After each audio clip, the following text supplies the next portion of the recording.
worker accidentally stepped on a hammer. The hammer slid down from the roof, just in time to break the screws on the wall frame. The iron frame spun around, and then cuts off the neck of a passerby. At the same time, a beggar stole a manhole cover. In the process of stealing, he accidentally knocked the wood under the wheels. The oil tanker began to slide. At 6 minutes and 6 seconds, it hit the car of the American ambassador to the United Kingdom. The gasoline poured into the sedan. Just at that moment, the beggar flicked his cigarette in his hand, just ignited the gasoline on the ground. With an explosion, the ambassador was blown away, and because of this incident, David became the youngest ambassador in the history of the country, because he was the deputy ambassador, and the one who got blown up was a full ambassador. David thought he was promoted because of his ability and luck. In fact, his 6-year-old son was the mastermind behind all these butterfly effects. His son's name is Jack. He was born on June 6 at 6:06 p.m. It happens to be the birthday of the devil Satan.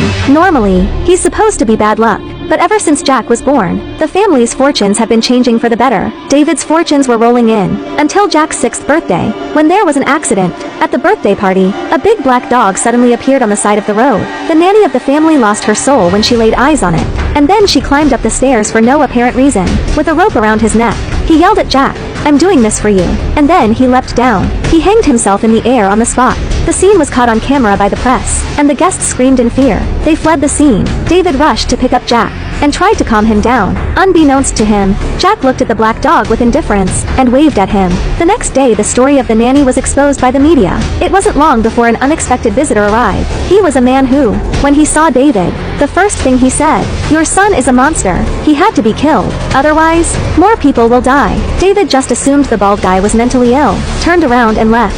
The bald man immediately became anxious. "I was at the hospital, Mr. Thorne, the night your son was born."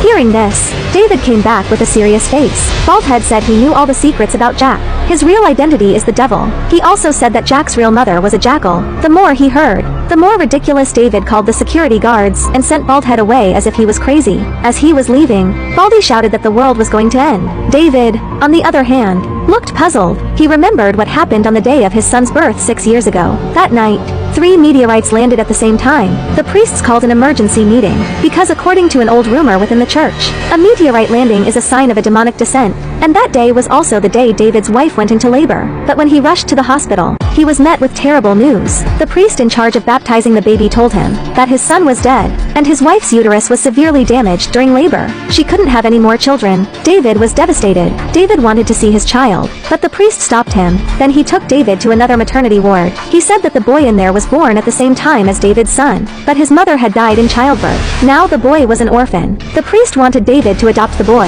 thinking that his wife would not be able to have children. David agreed to the priest's request, but he didn't tell his wife the truth. So until now, his wife thought that Jack was her own. They loved Jack with all their hearts. They raised him. During this time, they didn't notice anything unusual about Jack. Until this day, the wife took Jack to the zoo, and saw a strange sight.